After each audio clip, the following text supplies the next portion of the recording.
नमस्कार, नई परख पर आप सब लोगों का स्वागत है। राष्ट्रीय मुद्दा कार्यक्रम में हमारे साथ आनंद जी और अभय जी हैं। हम इनसे बातचीत करेंगे पिछले सप्ताह के राजनीतिक घटनाक्रम के बारे में। आप दोनों लोग का स्वागत है। नमस्कार। आनंद सर, वैसे तो जंतर मंतर का प्रोटेस्ट खत्म हो गया है और उसके बारे में मैं थोड़ा सा विश्लेषण आप लोगों से समझना चाहूंगा।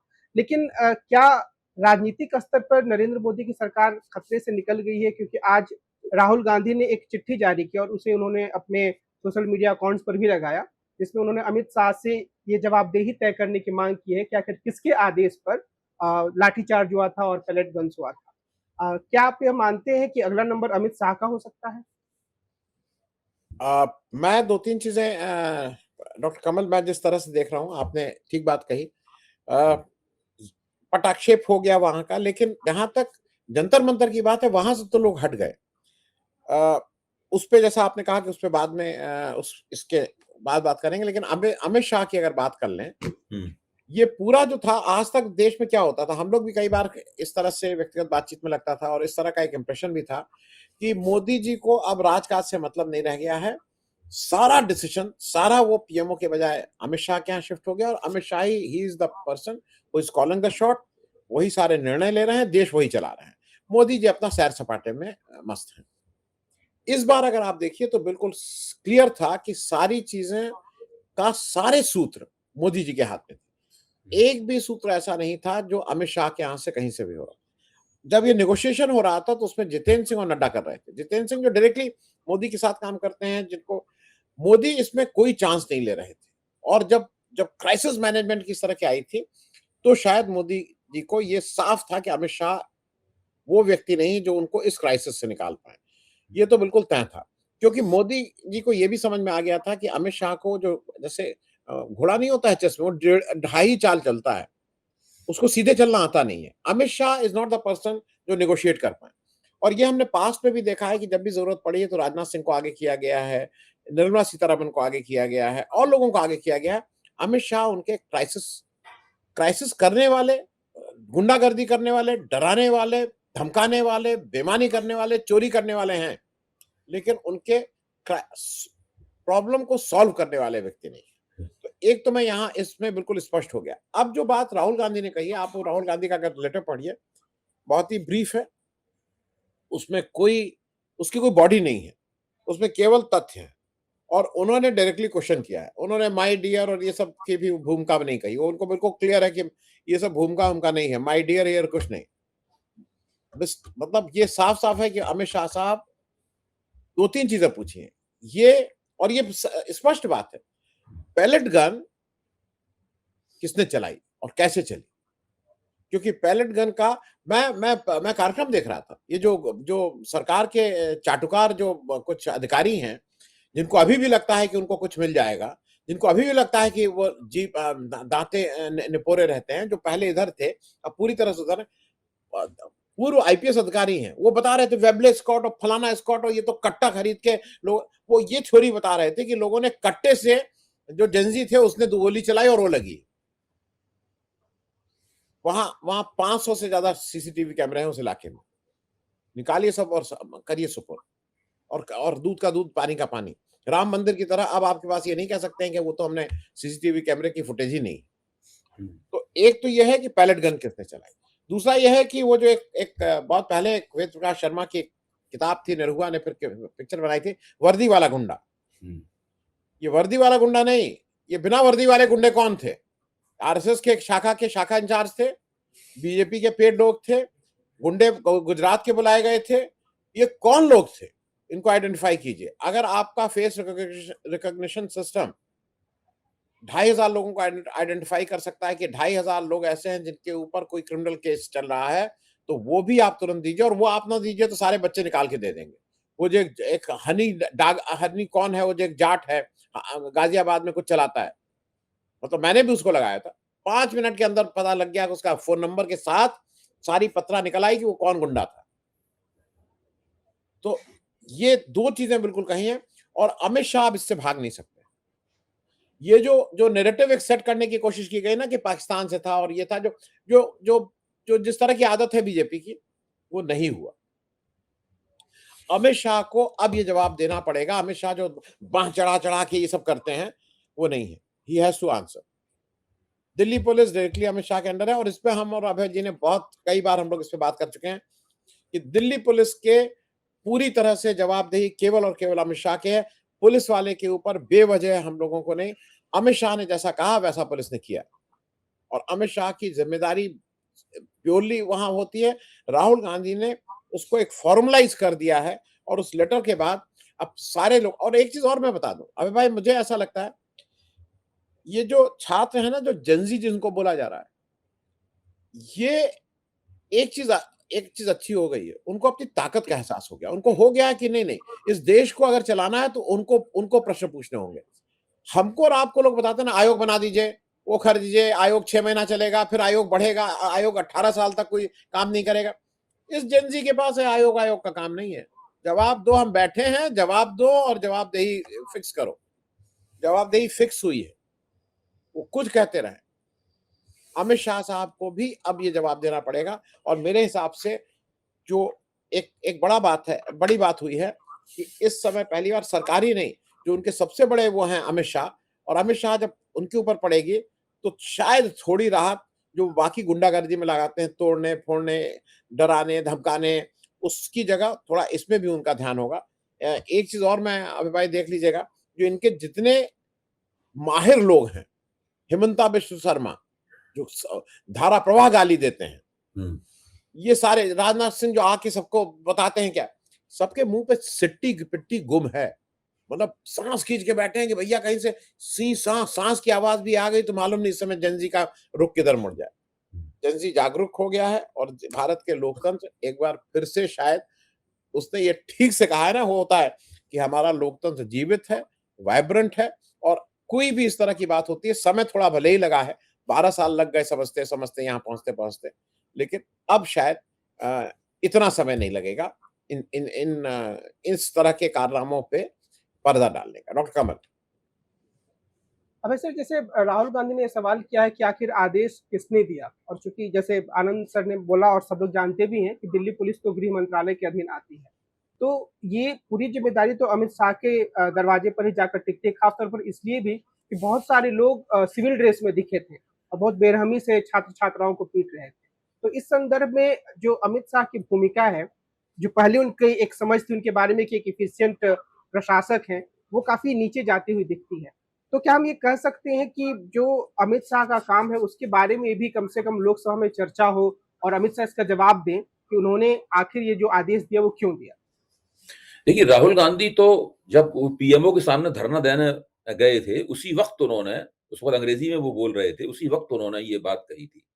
उन्होंने कहा था धर्मेंद्र प्रधान का इस्तीफा तो चाहिए ही, लेकिन छात्रों और नौजवानों को धर्मेंद्र प्रधान ने नहीं, अमित शाह की पुलिस ने मारा है, इसलिए अमित शाह का भी इस्तीफा होना चाहिए, और अमित शाह चूंकि मोदी को रिपोर्ट करते हैं, इसलिए मोदी का भी इस्तीफा होना चाहिए। तो वो एक सिलसिला, इस्तीफे किस तरीके से मांगे जाएंगे, किस तरीके से आंदोलन बढ़ेगा, ये उसी वक्त स्थापित हो गया था। बहुत संक्षेप में अभी आनंद जी ने इस पूरी परिस्थिति का सार तत्व, मैं उसकी प्रशंसा करता हूं, बहुत सार तत्व यहां हम लोगों के सामने पेश कर दिया।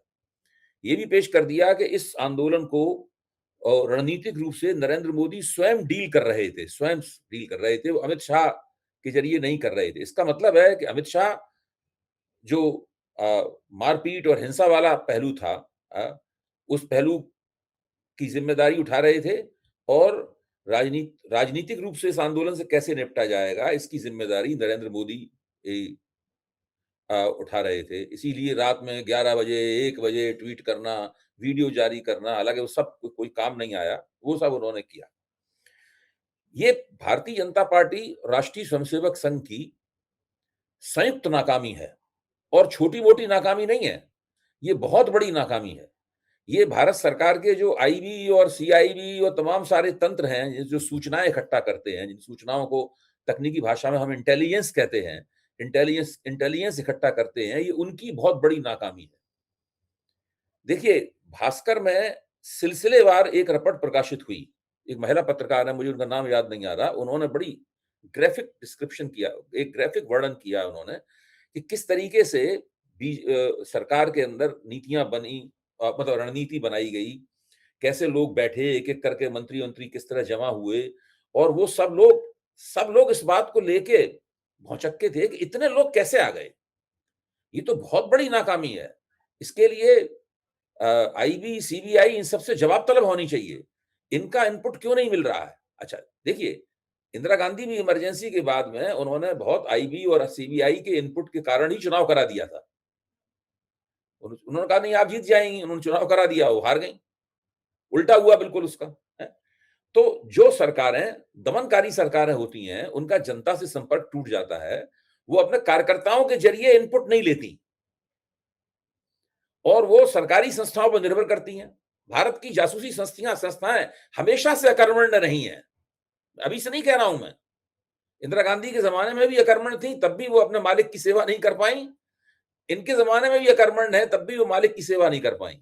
हमेशा से उनमें कोई खास बात ही नहीं। सब अमेरिकी और ब्रिटिश जासूसी, सीआईए और MI 5 या 6 जो भी नाम है, या मोसेड वगैरह की नकल में पूर्ण तरीके से बनाई गई संस्थाएं हैं।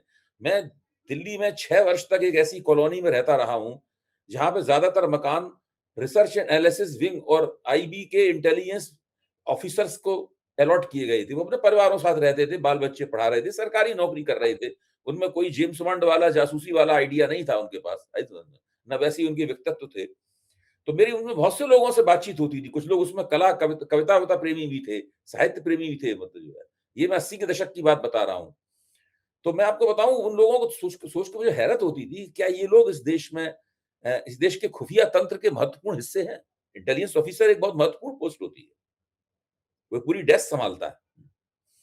तो ये लोग किसी काम के नहीं है। अच्छा, अब राष्ट्रीय स्वयंसेवक संघ के पास स्वयंसेवकों की एक पूरी फौज है। ऐसा माना जाता है कि भाई उनकी निगाहें जमीन, उनकी उंगलियां वक्त की नब्ज पर रहती हैं, वो जमीन से जुड़े हुए हैं। ये समझ भी पूरी तरीके से फ्लॉप हो गई। ये समझ भी कहां चली? ये भी नहीं चली। ये माना जाता है कि भाई भारतीय जनता पार्टी के पास कैडर बेस्ड पार्टी है, कार्यकर्ता हैं, तो कार्यकर्ताओं से, मझोले दर्जे के नेताओं से उन्हें कुछ खबर मिलनी चाहिए थी। ये खबर क्यों कि 10 साल में ये सब लोग भ्रष्टाचार का माल खाते खाते बिल्कुल बेकार हो गए हैं। ये असल में अब उस तंत्र की सेवा भी नहीं कर पा रहे हैं जिस तंत्र के कारण ये खा खा के मोटे हुए हैं और उनके चेहरे में चमक आई है। राष्ट्रीय स्वयंसेवक संघ भी बेकार हो गया, उसकी भी शार्पनेस है, उसकी जो कुशाग्रता है वो समाप्त हो चुकी है। कुछ नहीं करते। देखिए, राष्ट्रीय स्वयंसेवक संघ पे 2 एक के बाद एक प्रहार हुए हैं। पहला प्रहार हुआ राम जन्मभूमि वो रामलला के मंदिर की चढ़ावा चोरी से। वही तो राष्ट्रीय स्वयंसेवक संघ उसके केंद्र में था, सारे लोग उसी के थे। और दूसरा प्रहार वो अभी खत्म, उसकी गूंज खत्म भी नहीं हुई। दूसरा बार जंतर मंतर पे धड़ाके हथौड़े की तरह हुआ। शिक्षा व्यवस्था भी उसी के हाथ में है। यानी आज अयोध्या का रामलला का मंदिर और शिक्षा व्यवस्था दोनों किसके हाथ में है? आप ध्यान से देखें तो मोदी के हाथ में नहीं है, ये राष्ट्रीय स्वयंसेवक संघ के हाथ में है। मोदी ने उसको थमाने में मदद की है उनको।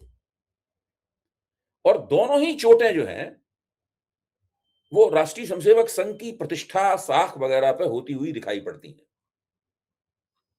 इस बात को समझना बहुत जरूरी है। ये जो तिकड़ी है संघ, भाजपा और मोदी की, ये जो तिकड़ी है, ये तिकड़ी इस वक्त बिल्कुल, जब आईने में अपने आप को देख रही होगी तो उसे एक विफल चेहरा दिखाई पड़ता होगा। इन लोगों को तो बड़ी अपनी रणनीतिक कुशलता, बहुत ही इन सब 30 मार खाई पे बड़ा गुमान था। अब क्या हुआ इनका? है संघ तो वैसे मुंह में दही जमाए बैठा हुआ है, जबकि एक एक पूरी शिक्षा व्यवस्था की एक एक कल उसके हाथ में है, वही चलाता है। जिस चीज को धर्मेंद्र प्रधान ने अपने इस्तीफे में शिक्षा माफिया कहा है, शिक्षा माफिया क्या है? क्या वो संघ के प्रचारकों की मर्जी बिना चल सकता है शिक्षा माफिया?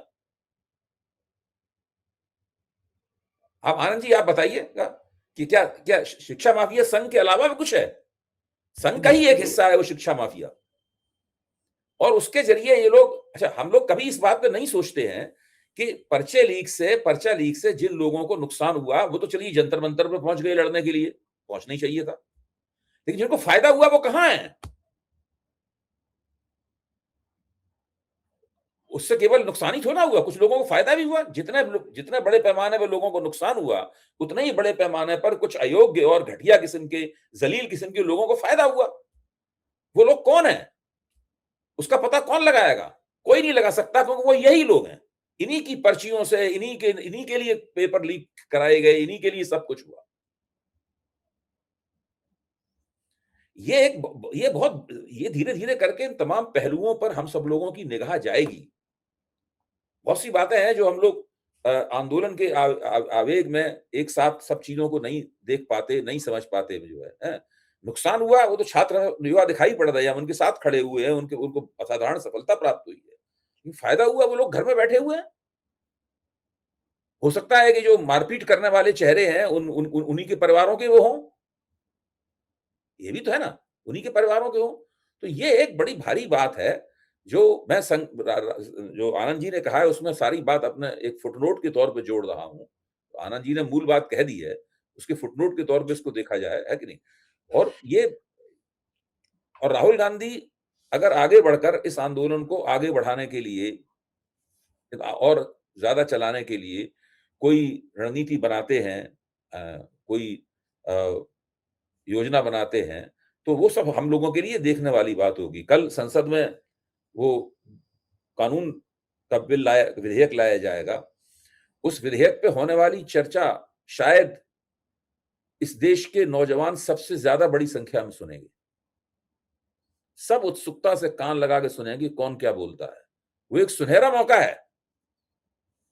राहुल गांधी को चाहिए कि वो इस पूरे जो व्यवस्था को नष्ट कर दिया है इन लोगों ने। वैसे भारत की शिक्षा व्यवस्था कभी बहुत अच्छी हालत में नहीं थी, लेकिन इन लोगों ने जिस तरह से उसको कैप्चर करके विकृत किया है, राहुल गांधी चाहिए कि वो इन लोगों को फोड़ दें एकदम और अच्छे से अच्छे वक्ताओं को पेश किया जाए, नंबर एक के बाद एक के बाद एक के बाद वहां पर विपक्ष की तरफ से एकता पर धो के लड़ा जाए। राहुल गांधी ने कहा भी है कि